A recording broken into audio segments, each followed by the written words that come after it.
Welcome to Running in the 70s, where we interview, meet, and get to know athletes of all kind who were running in the 70s. I'm your host, Matthew Kleinowski.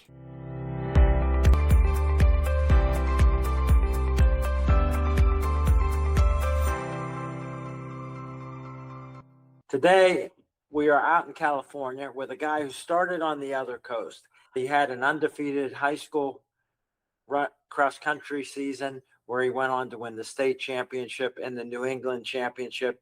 And then he did it again in college, undefeated, and the New England championship. Also a top marathoner, couple-time All-American, couple-time top 10 in Boston, top American there, national champion in the marathon, 20 plus years in the industry, and a whole new program of working with younger runners. If you go to his Facebook page and flip through, you'll see photos with him and his arms around people all through the running world. You'll recognize everybody. He seems to know everybody, both through his running career and his work in the industry. And that even goes on today. And you'll recognize some people that you might have seen at the World Championships at Poland, setting world records last summer, winning Olympic and World Championship medals too. The young folks all know our guest today too. Welcome, Ron Wayne. Thank you very much, Matt. And I don't know if you can hear it, but my dog in the background has a toy and he's squeaking like crazy. I think he wants to be part of this. I think we need to get him a remote mic. I can barely hear it. Okay. That's good. Ron is a guy that likes a lot of sports. Maybe it's great for the running world that he found out he was a little bit better at running than he was at basketball early in life. But he knows people today in the basketball world and NFL runners who are also involved in running. So a lot of interesting names will come up. Let's talk about your origins, Ron. It's a well-known story to those that have followed your career, but how did you get involved, when, where in your first running? I'm actually going to take a step back. When I was in Little League Baseball, my Brockton North Little League team won the Massachusetts State and New England Championship. I was 11 years old. About half the team was 11. We got on our first plane ride down to New Jersey. Unfortunately, the format was different back then. By winning the New England Championship, we would have played in the Little League World Series. But back then, they had 4 regional championships. So we played for the Eastern Regional Championship of the United States. 1 loss and you're out. Unfortunately, we got beat by the defending world champion team from Pennsylvania. I think it was Levittown, Pennsylvania. But it was a great experience. So I was a baseball player. Matter of fact, my car sitting out in front of the house says Red Sox 08 on it, my California license plate. I played Little League, went into North Junior High with those 4 junior high teams. And of course, a lot of the players on the Little League team went to my junior high. We were great there. But in high school at Brockton High, it was only 3 grades. It was 10, 11, 12. And the school was overcrowded. So 10th grade, we went to class from 1 to 5 in the afternoon. It really hurt sports. But I went out for the baseball team and I got cut. I was one of the best ball players in the city, and I was devastated. I love sports, and I actually went out for the track team, and I ran the 100-yard dash, the 220. And in the league championships, sophomore division, I came in second. I got 2 ribbons. My father was a quarter miler at Brookline High in Massachusetts. My brother, who was 11 years after me, was All-American at Westfield State in the quarter mile and the mile relay. And at Brockton High, the mile relay team set the state record, beating Rinch Tech. He was part of that team. So I had the speed in me, and I really just went out for the track team just to be involved because I love sports.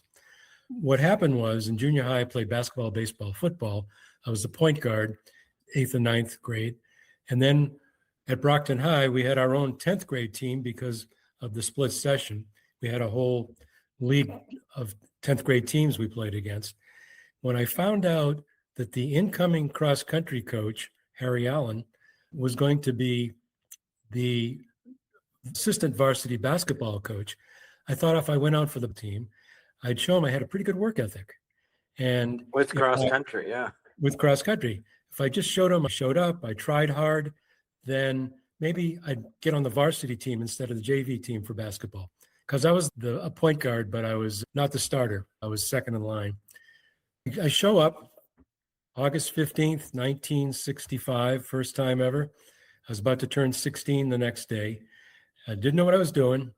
I'm not even sure I had a pair of running shoes, but I just followed what everybody was told to do. And two things happened. Number one, I had a very good coach in Harry Allen, even though he was brand new, come from a neighboring city where at a different high school, he led that team into the state championship. It was a little lower classification. By the way, Brockton High was the second biggest high school east of the Mississippi. I think Brooklyn Tech was the biggest. Currently, they have over 4,000 students with 4 grades. So I had 1,000 kids in my graduating class. There was number one, Harry Allen, the coach, but there was a fellow teammate, Ed Norris. He came from Great Britain, from England. His father, Fred Norris, ran in the Olympics in '52 and finished 7th in the 10,000 meter to Zotapec.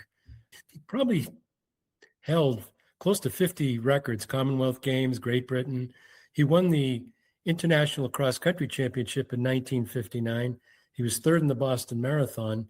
He had a tremendous career, and he guided Ed, and Ed was one of the top high school runners in the country. And I just chased him every day. And one thing led to another. I started to get pretty good. I worked my way up to the second person on the team.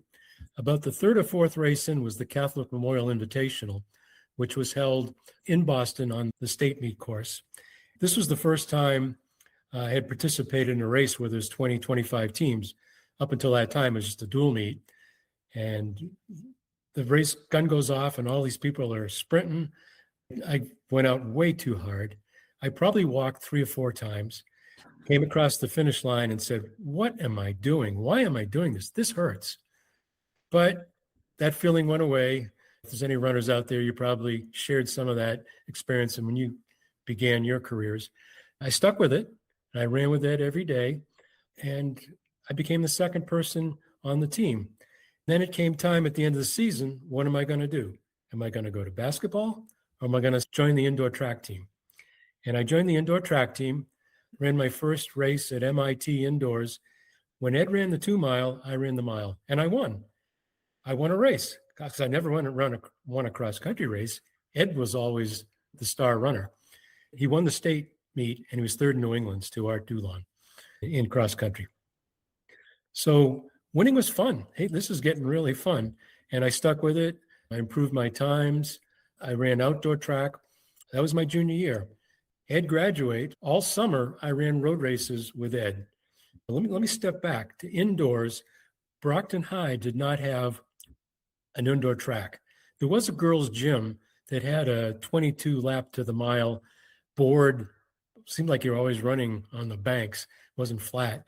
On Sundays, Fred Norris would drive his son Ed and myself into the Boston Garden because Fred had joined the BAA, and so did Ed and I after cross country. And Jock Semple was a trainer for the Boston Bruins and the Celtics, and he knew we were coming. He opened the door, and Ed and I would run on the lower concourse around and did loops. And Who was anybody else there?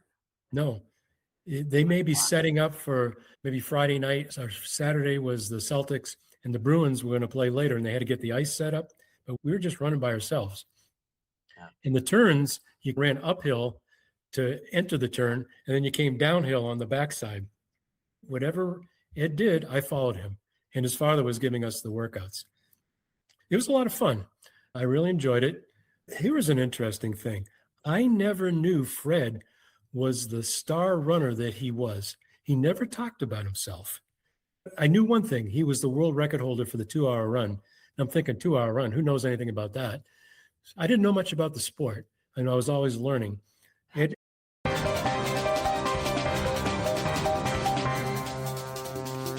You grew up in Boston, and you went to the Boston Marathon before you ever thought of being a runner, right? Both of my grandparents lived on the Boston Marathon course in Brookline on Beacon Street. And so from the time I could stand up, one set of grandparents lived a half a block from Beacon Street. We'd go up there, and I had the Boston newspaper, and there was maybe 200-300 runners in the 1950s and 60s that were competing. And I'd look up the course, and I'd say, here comes number 22. Okay, go John. Actually, one of those years, Fred Norris went by me. I have a photo of the 2022 Boston Marathon. And what I did was I stopped the TV coverage because it was right at Fairbanks Street, where I actually stood to watch the race. And you can see children right there watching the race. And I'm saying to myself, that was me back then. I wonder if they're going to be runners when they grow up. So I had the Boston Marathon in my mind, but I always wondered, was this the only race that they ever ran all year? And how do you train for this? I never knew. And little did I know, I'd run it 8 times. I'd have 2 top 10 finishes, and I'd be the top American one year. Let me ask you about cross country. Your first season, you finished 19th. Was that all state? Did you get a medal for that?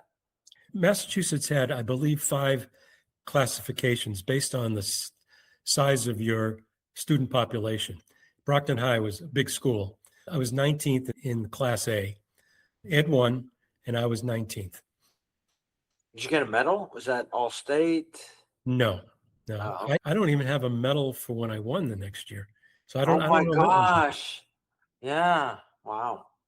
So what was the status of the sport in Brockton when you started running compared to, you can have big football and basketball programs that kind of overshadow. What was the status of running? Well, Brockton is nicknamed the City of Champions. That's Rocky Marciano, the championship boxer heavyweight, Marvelous Marvin Hagler, another world champion. And a lot of the sports teams were very successful because the student population had a lot of people to draw from until they went to split sessions. Because if you got out of school at 12:30 when you were a junior or senior, maybe you went to work. You could get a job. But there was a history of success of sports. Cross country running did have some success. I don't remember what year it was, but they were New England champions for high school, if not New England state champions, maybe in the 30s.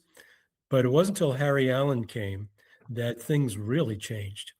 Not only did I win the New England championship as an individual, his second year of coaching, we won the New England team championship. And I believe they won it 2 out of the next 3 years. They had a streak going of 100 and something dual meets. I don't know if that was a record, but it was a very successful program. And it kept building. We chased Ed and got good. Then everybody chased me. And then the teams after me, there were some very good runners. What about your relationship with the coach? You heard him coming in as a part of the basketball program and then ran with him. What did you think about his knowledge of running and the way he guided the team? My knowledge was nothing. I had a starting point of this was all new to me, but I enjoyed it. Whatever people asked me to do, whether it was the coach or my teammates who were better than me, I just followed. I respected everything he taught us and coached us. I believe all my teammates bought into the program. He even took us out to one of the beaches. We got a school bus and we went out and ran on the beaches. So I thought he knew what he was doing. And Ed was successful. And obviously he was very successful. The disappointing thing was because he was the basketball coach, he was not my indoor coach or my outdoor coach. And that was a coach who was a sprint coach, and he didn't know anything about distance running, really. So without Ed that first year, I would have been lost indoor track and outdoor track. I just followed him and his father, what his father wanted us to do. And the next year, we had the knowledge of what to do on our own if it wasn't exactly what we thought we should be doing. Do you think that kind of paradigm affected you, either gave you confidence or made you think, I can do this on my own. I won't go get a coach. I won't join a running club. Later in life, you were self-coached, right? I was still in the world of high school. I didn't even know what was out there after high school. I didn't know anything about college running. I didn't know anything about road racing, although I started to run a few road races when Fred would take Ed, whatever Ed did. If he was going to run a 5-mile race or a 10-mile race, I ran it. I got smarter about the sport and got stronger and more confidence. But I will tell you, if we can go fast forward, I was self-coached in the marathon. That was a big mistake. If I had joined the Greater Boston Track Club, if I was living in the Boston area, and I did end up going to grad school in Eugene, and I did run with Russ Pate, along with John Anderson and myself. We won the team prize at Boston. That was 1973 when John won the race. This was the first time I had somebody to really train with and go 20 and 20 milers, 25 milers. But I didn't run with him 6 other days of the week. It was just Sundays. And I was on my own. I should have been training with people better than me. What was about college recruiting? When you're state and New England champion, there's got to be interest. How did the recruiting go? I ended up with a running shoebox full of letters from colleges around the country. My parents didn't want me to leave New England. They wanted me to stay, for various reasons, wanted me to stay in the area. Ed Norris went to Kent State, and he ran with Sam Bear, one of the successful runners that you have already done a podcast with. I wanted to go to Kent State. I even went out there and visited him when I was at UMass. Our vacations were a little bit different. I think it was winter vacation, and I slept on his dorm floor and actually ran a track meet out there, and I actually beat him in the mile. It was the first time I ever beat him in my life. I edged him out. I did have interest in going to Kent State only because Ed was there. I really didn't know anything about colleges, who had the best programs. When I went to UMass, they didn't even have an outdoor track. We had cross country home and away meets. Indoors, we had the cage where I got to watch Dr. J, Julius Erving, practice basketball, because during our indoor workouts, he was shooting hoops and we were running circles around on the wooden track around the basketball court, but we couldn't hold meets there. So we were on the Peter Pan bus for indoor meets and for outdoor meets for a couple of years until we finally got a track. You ran in the IC4As, you had the New England championships. What else? How far afield did you travel to race from UMass? I ran the NC2A cross country championships twice. One year, our school got put on probation. I think it was my junior year. It wasn't because of running. It was either football or basketball infraction. I remember the athletic director coming in and saying, sorry, you won't be going to the NC2As this year. And to me, okay, I guess I'm not going. But my senior year, when Ed was a fifth-year senior, he finished 24th, and I was 48th. So we had two guys from the same high school in the top 48. That was pretty good, I thought. I enjoyed it. I enjoyed being there with Ed, because once he went out to the Midwest, I hardly ever saw him again. What kind of student were you? What did you major in? How was the transition to college? I was very much into sports, as we've talked about. So I was a physical education major, really majoring in running. All I really wanted to do was run after I caught the bug, but I was a very good student. I was on the National Honor Society in Brockton. Only 29 students had all A's and B's of the 890 people. Started with 1,000 people, 890 people graduated. So I knew how to get A's and B's. I maybe didn't know how to learn, but I knew how to take tests. But I enjoyed college life. I had a lot of great teammates, and I pretty much hung around them. My whole life was either running or the physical education students, where I had a lot of relationships, which is very important in this world that I preach now to this SMARTeam initiative that we may talk about later.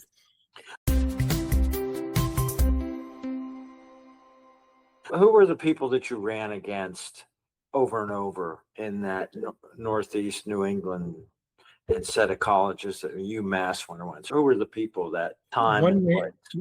One name that sticks out is John Vitale. At the time, UMass was in the Yankee Conference Championship. All the 6 state schools in New England were in that conference. And we competed against each other in dual meets and cross country, indoor track and outdoor track. And John was at UConn. UConn had a powerhouse of distance runners. Steve Flanagan, a very good runner, international runner, Shalane's father.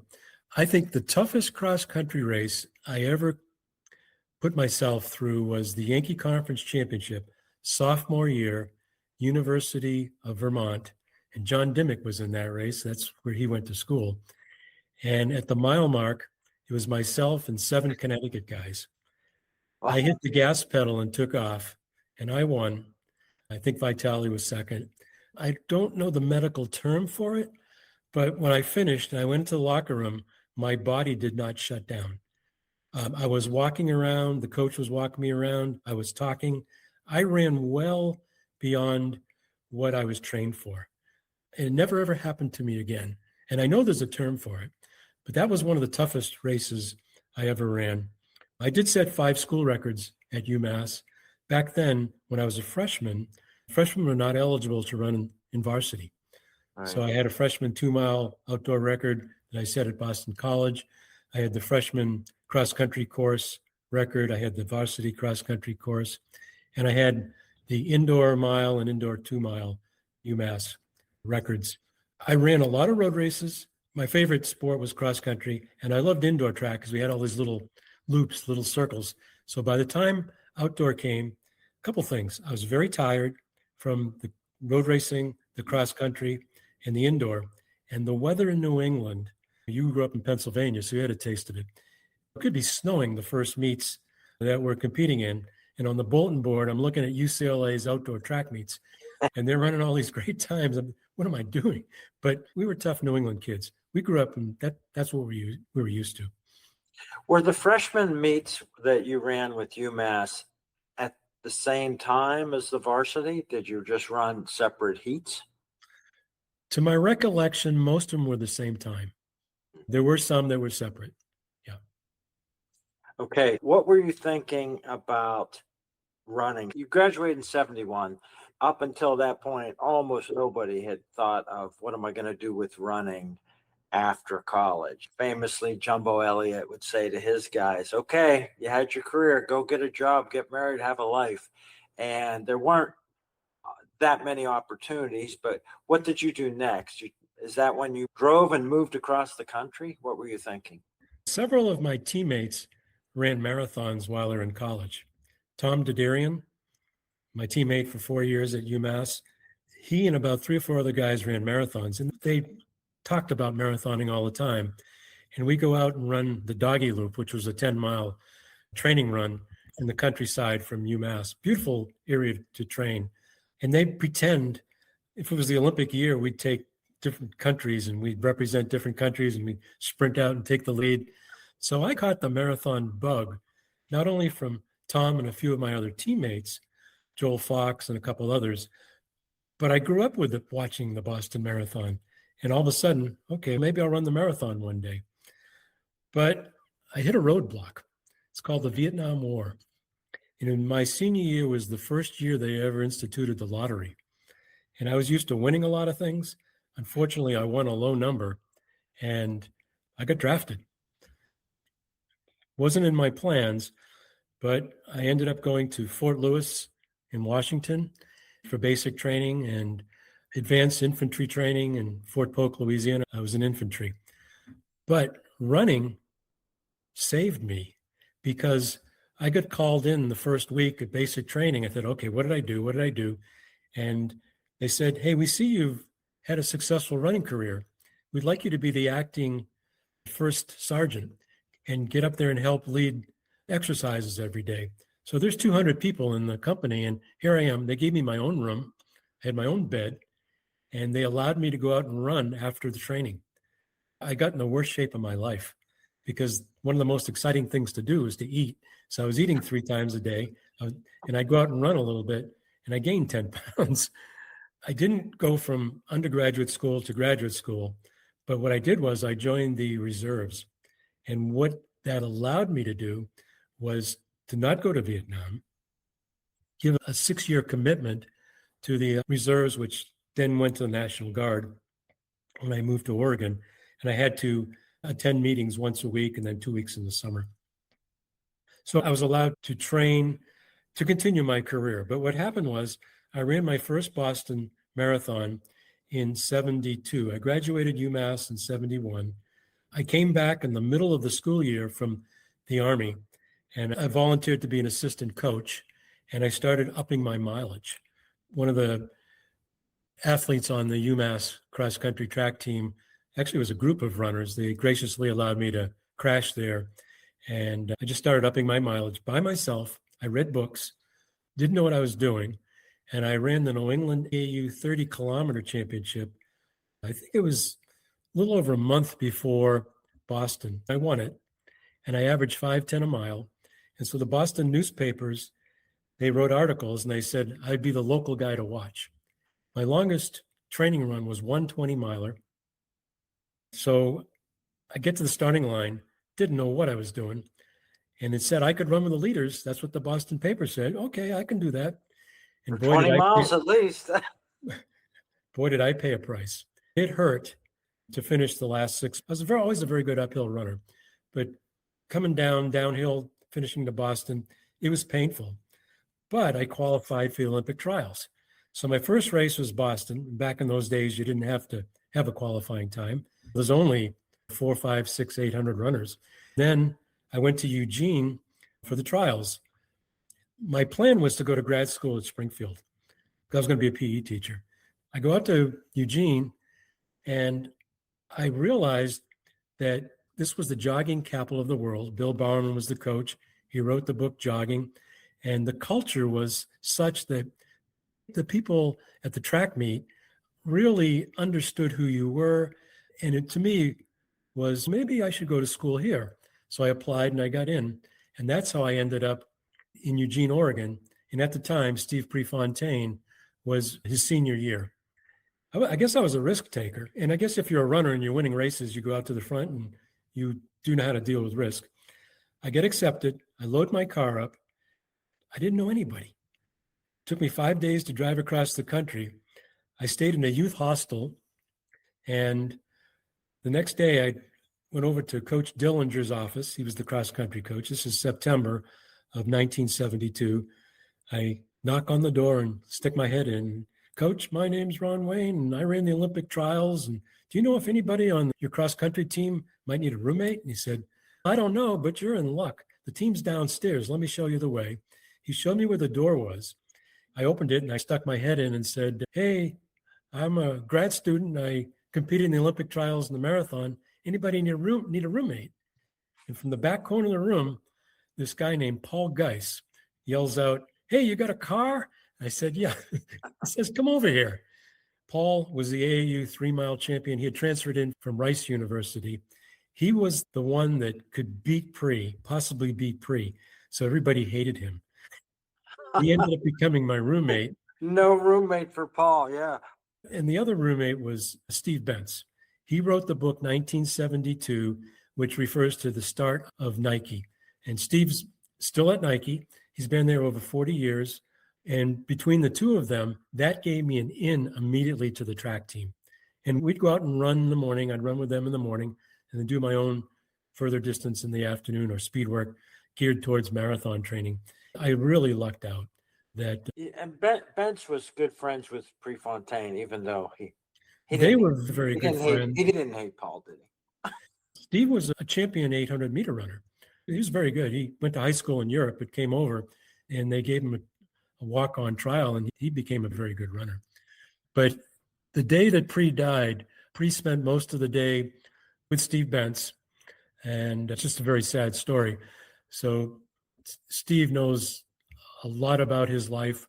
They spent a lot of time together, and I'm still very good friends with Steve Bentz today. Unfortunately, Paul passed away maybe 6-8 years ago now. He actually made the Olympic team and was in the finals in 76 in the 5,000 meters. Very, very good runner. Very nice person.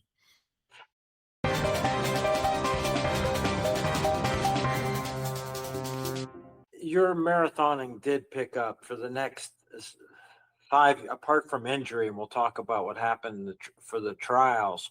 But how quickly did you see that this is exactly the right decision and your marathoning pick up?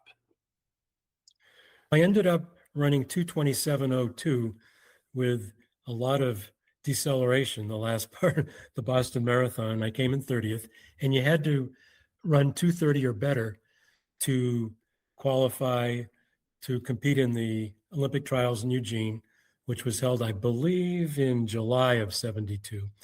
I ended up finishing 20th. I ran 2:28. I didn't go out with the leaders, Frank Shorter or Kenny Moore, Jeff Galloway. I ran smarter, but I still wasn't trained properly. Even though I was running with Ed, just didn't do very many 20 miles. And I'm not sure Ed knew what he was doing. But I will say that Ed and I are the only two runners from the same high school that have both won the U.S. National Marathon Championship. So that's a pretty good achievement. And that's a crazy thing for the high school. Let's talk about that race. There's so many to talk about. Let's talk about the national championship marathon that you won. What were you expecting at the starting line? This was 1977. It was Yonkers in New York. And the course was, I believe, 3 loops. And it started on a dirt racetrack. So you actually ran on a horse track. It was a very hilly course, too, a lot of turns. And you really couldn't see what was going on in front of you looking at a far distance.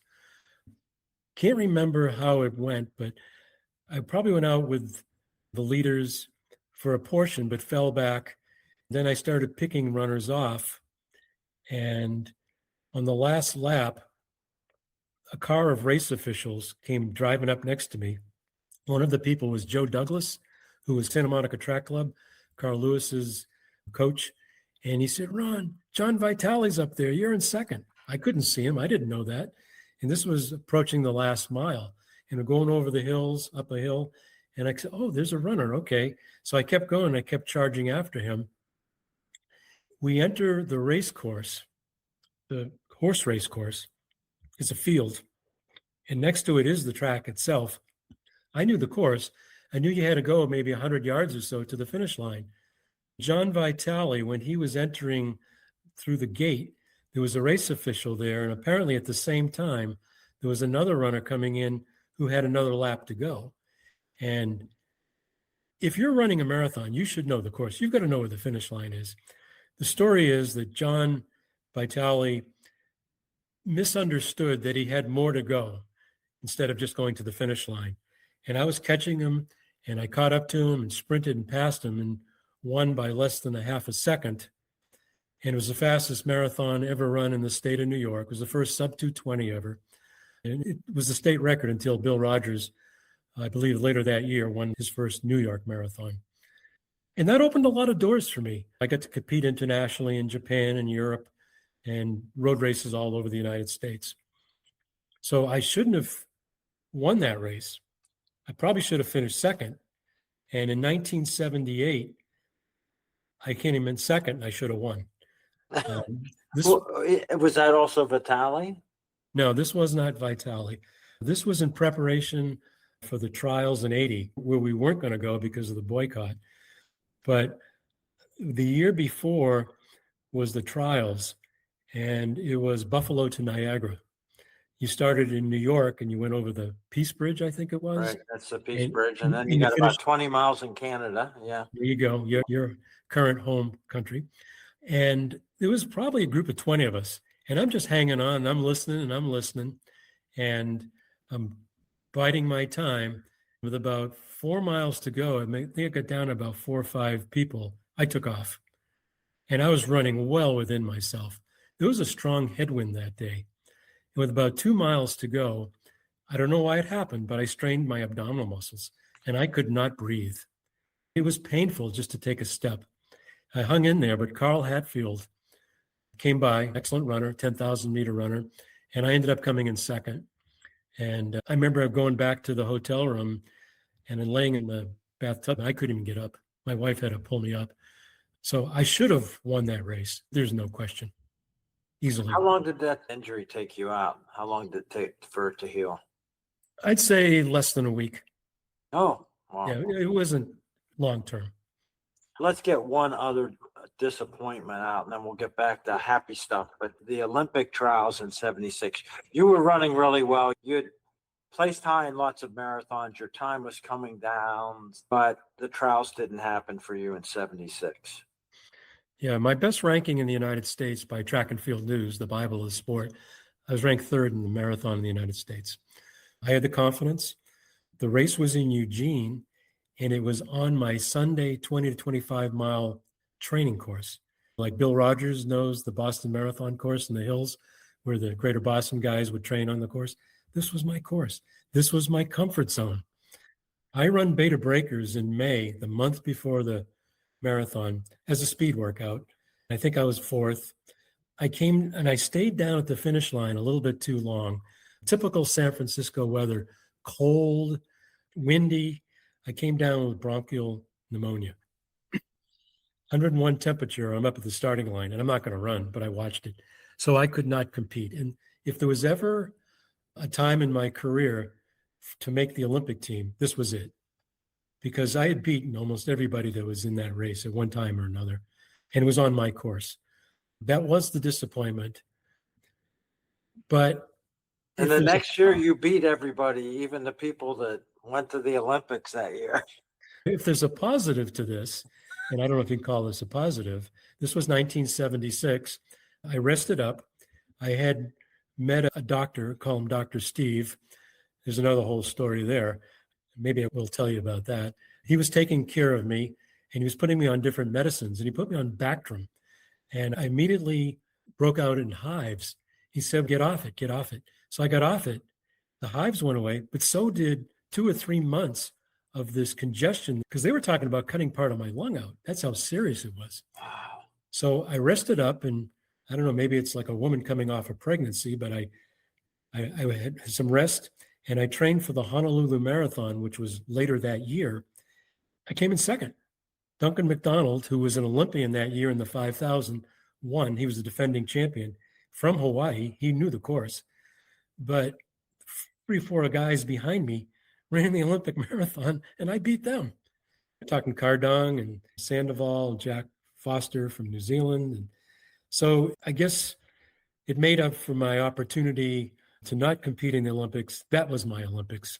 And it was the beginning of a very successful 1977, where I ran 5 sub 220 marathons. I was top American at Boston. Nobody had ever run 5 sub 220s in the same calendar year. I think I actually ran 6 in 12 months. Remember, I was working full time at the same time and not getting paid in any of these races. So we did it for the love of the sport. It was a lot different than today's runner.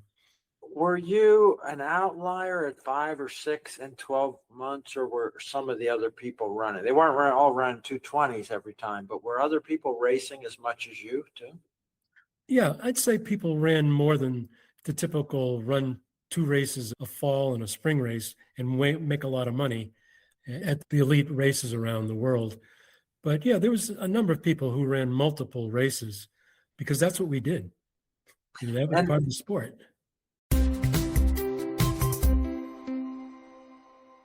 How did you psychologically handle these ups and downs of this journey? Having undefeated seasons and a lot of success at the level you were, an All-American, then when you got into marathoning, it's definitely, nobody can have the best day every time out. How did you handle those ups and downs psychologically? I handled it by myself.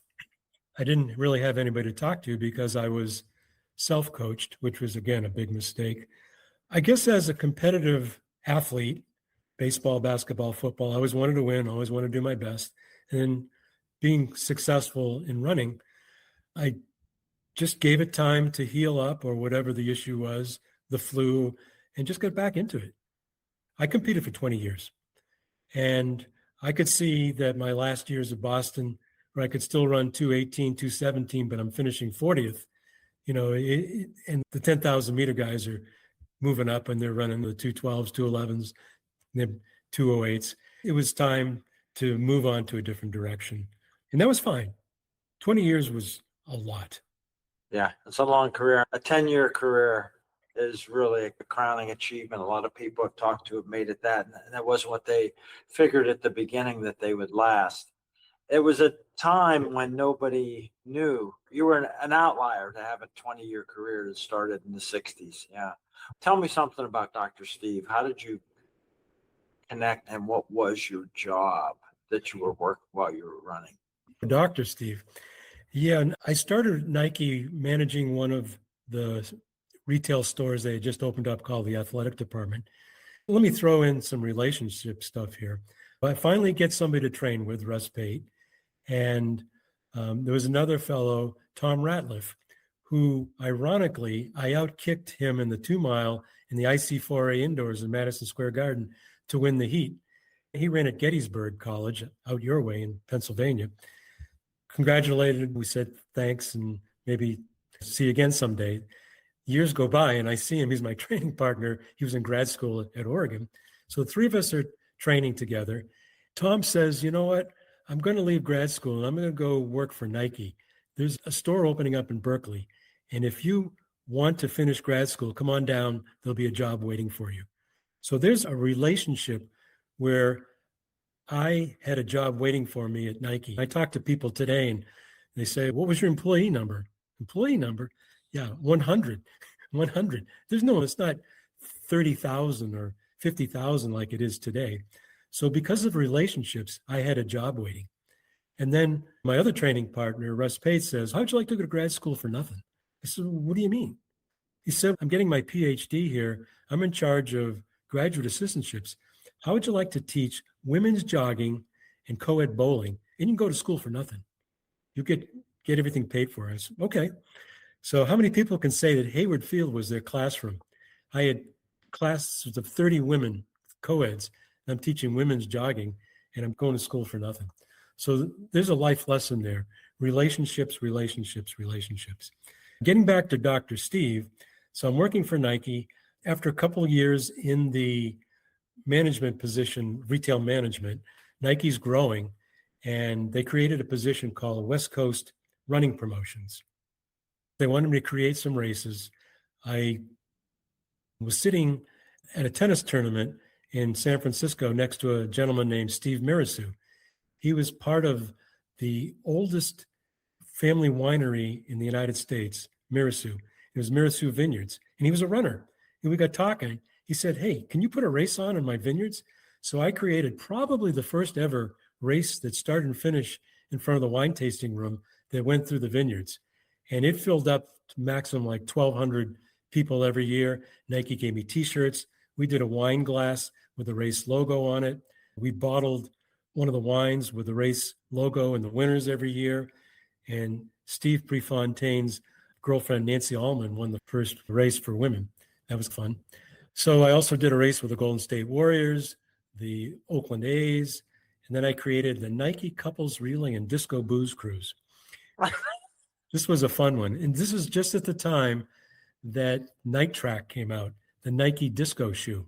It was a silver colored shoe with a candy red apple stripe and speckled bottom. So the race consisted of a 3.5-mile loop for the women.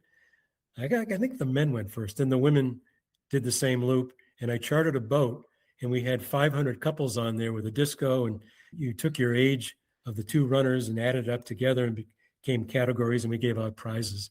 So I did all this stuff. I work with athletes. I work with races. Nike said, hey, we appreciate what you're doing. Go down to LA and do the same thing. I was ready to move. My roots were in the Berkeley, Alameda area. I live in Alameda now. I packed up, and Dr. Steve had moved from San Francisco area down to LA. I called him up and said, hey, Steve, Nike wants me to move. Got a suggestion where I can stay. Can I stay at your house? He was renting a house in West LA, and he was sharing it with Dorothy Stratton and Paul Schneider. Dorothy Stratton was the 1980 Playmate of the Year.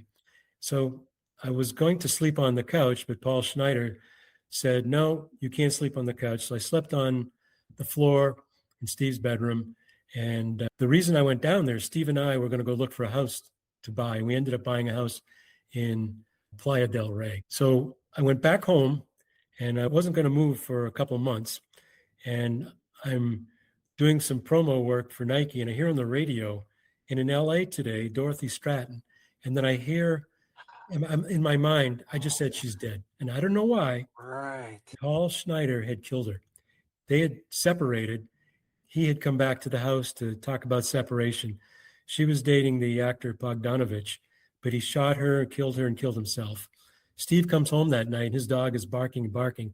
He goes into this room and finds their bodies. So we did end up with their furniture and brought that into the house. And it was a sad story, but that's my connection to Playboy and Dr. Steve.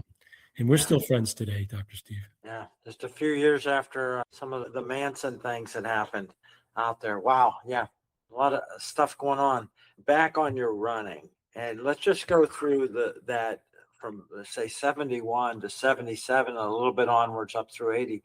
The change in marathon facilities, run fees, the explosive growth of the number of runners, aid stations, timing.